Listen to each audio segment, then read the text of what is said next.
विद्यार्थियों, विगत कक्षा में हमने हमारे पाठ जटायुः शौर्यम के षष्ठः श्लोकः का अध्ययन किया था। आज हम इसके सप्तमः श्लोकः का अध्ययन करेंगे और उस श्लोक के बारे में जानेंगे। देखिए विद्यार्थियों, हमारे सम्मुख श्लोक क्या है। यहाँ पर तस्य तीक्ष्ण नखाभ्याम तु चरणाभ्याम महाबलः चकार बहुधा गात्रे वृणान पतगशतमः। इस प्रकार से हम इस श्लोक का उच्चारण करते हैं। अब विद्यार्थियों, हम इसको बोलने का अभ्यास करते हैं और सस्वर इसका वाचन करते हैं। देखिए, तस्य तीक्ष्ण नखाभ्याम तु चरणाभ्याम महाबल चकार बहुधा गात्रे वृणान पतगशतम। इस प्रकार से हमारे पास में यह श्लोक है।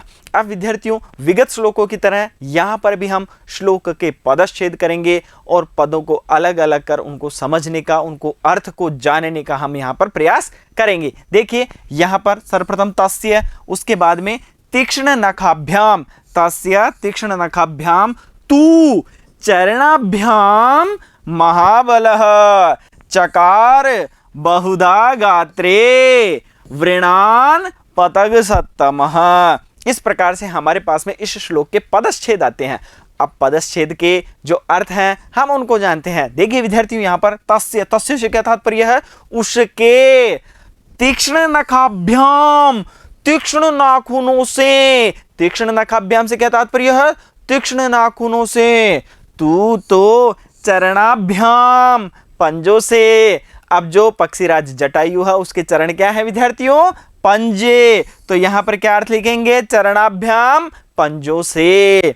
महाबलः, महान बलशाली, चकार कर दिए, बहुधा अनेक प्रकार से, गात्रे शरीर पर, वृणान घाव, और पतगशतमः पक्षीराज जटायु ने। इस प्रकार से जो हमारे पास में पदच्छेद के अंतर्गत जो पद थे उनके अर्थ को हमने यहाँ पर जाना है। अब विद्यार्थियों, अर्थ के आधार पर पंक्ति निर्माण का कार्य करते हैं। देखिए, आरंभ से लेते हैं विद्यार्थियों। यहाँ पर देखिए, यहाँ पर आरंभ हम कहाँ से करेंगे? महान बलशाली। क्या लेंगे? महान बलशाली। अब महान बलशाली कौन है यहाँ पर? जटायु। तो क्या लेंगे? महान बलशाली पक्षीराज जटायु ने। अब महान बलशाली पक्षीराज जटायु ने तो क्या अगला क्या लेंगे? तो तीक्ष्ण नाखूनों से और पंजों से। तीक्ष्ण नाखूनों से और पंजों से, या इसका अर्थ इस प्रकार से भी अपन लगा सकते हैं कि तीक्ष्ण नाखूनों वाले पंजों से। इस प्रकार से अनेक प्रकार से शरीर पर घाव कर दिए। इस प्रकार से विद्यार्थियों यहां पर हम पंक्ति बना रहे हैं। अब किसके कर दिए? यहां पर वह लेंगे उसके। तो अब हमारी जो संपूर्ण पंक्ति है वह क्या होगी विद्यार्थियों? देखिए, महान बलशाली पक्षीराज जटायु ने तो उसके शरीर पर अनेक प्रकार से घाव कर दिए। और किससे? तीक्ष्ण नाखूनों से और पंजों से। इस प्रकार से हमारे पास में पंक्ति है। अब विद्यार्थियों, इसका संस्कृत में रूपांतरण करते हैं और अन्वय बनाने का यहाँ पर प्रयास करते हैं। देखिए, अब पर विद्यार्थियों, अन्वय बनाने से पूर्व हम इसके प्रसंग को जानते हैं। देखिए यहाँ पर क्या प्रसंग है? प्रसंग हमारे पास में विद्यार्थियों, अस्मिन् पद्ये, इस पद्य में जटायुः तीक्ष्ण नखाभ्याम वर्णनम कृतम अस्ति। जटायु के तीखे नाखूनों अर्थात तीक्ष्ण जो नख है उसका वर्णन यहाँ पर किया गया है। अब विद्यार्थी, जो हमारा श्लोक है उससे अन्वय लेते हैं। देखिए यहाँ पर महाबलः पतगशतमः। तो महाबल कहाँ पर है विद्यार्थियों? यहाँ पर महाबल है। उसके बाद पतगशतमः, ये यहाँ पर, और उसके बाद में तू तीक्ष्ण नखाभ्याम। तो यहाँ से तू और उसके बाद तीक्ष्ण नखाभ्याम। चरणाभ्याम, यहां से चरणाभ्याम। तस्य गात्रे बहुधा, तो तस्य गात्रे बहुधा, और अंत में क्या है विद्यार्थियों? वृणान चकार। तो वृणान और अंत में क्या है? चकार। अब विद्यार्थियों, अन्वय से हम एक बार इसका अर्थ करने का प्रयास करते हैं। देखिए, महाबलः महान बलशाली पदग सत्तमः पक्षीराज जटायु ने तू तो तीक्ष्ण नखाभ्याम चरणाभ्याम तीखे नाखूनों और पंजों से तस्य गात्रे उसके शरीर पर बहुधा अनेक प्रकार से व्रणांचकार है घाव कर दिए। अब तस्य यहाँ पर कौन है विद्यार्थियों? तस्य यहाँ पर तात्पर्य है रावण से। चलिए हम इसके जो हमारे पास में अन्वय के अंतर्गत आए हुए पद हैं उनके परिचय को जानते हैं। देखिए यहाँ पर हमारे पास में क्या पद है विद्यार्थियों? महाबलः। महाबल से क्या तात्पर्य है? महाबलशाली।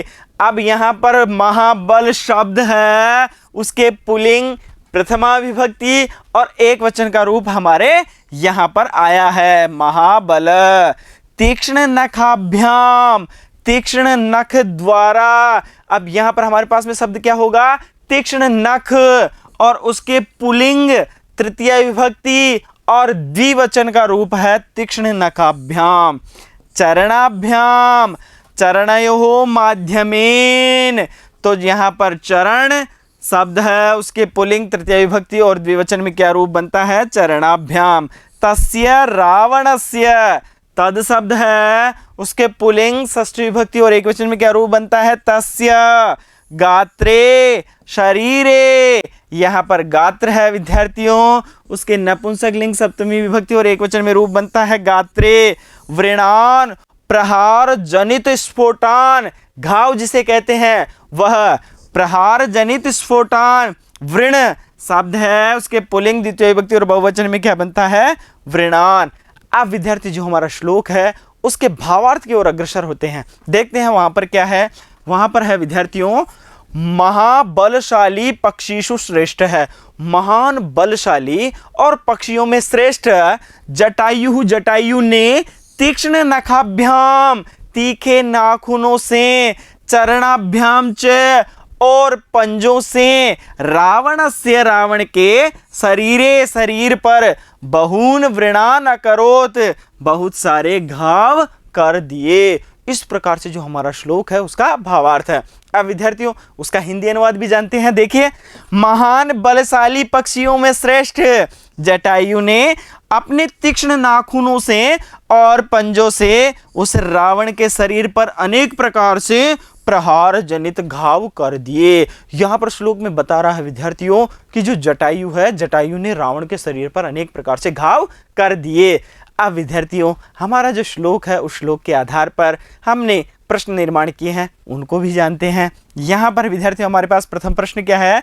महाबलः, महान बलशाली, पतग सत्तमः, जटायु, पक्षियों में श्रेष्ठ जटायु, काभ्याम, बहुधा व्रणांचकार है, किससे अनेक प्रकार से घाव कर दिए। तो किससे किए थे विद्यार्थियों? वहां पर हमारे पास में तीक्ष्ण नखाभ्याम और चरणाभ्याम। तो हमारा उत्तर क्या होगा?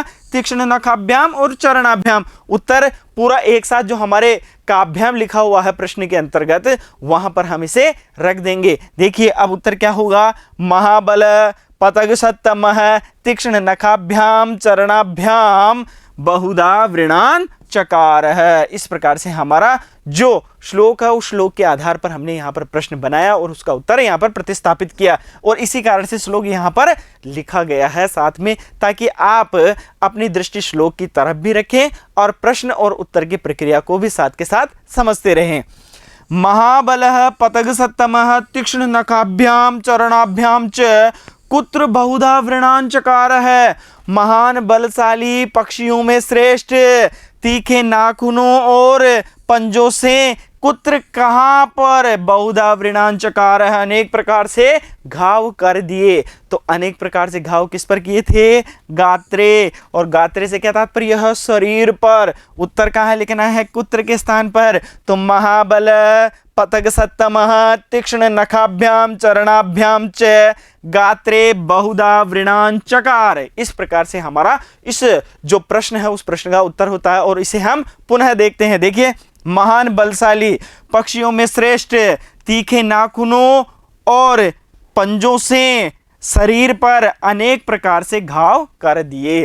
विद्यार्थियों हमने श्लोक को समझा, श्लोक के अर्थ को भी समझा। अब आगे के श्लोक के लिए हम मिलते हैं अगले वीडियो में। तब तक के लिए धन्यवाद।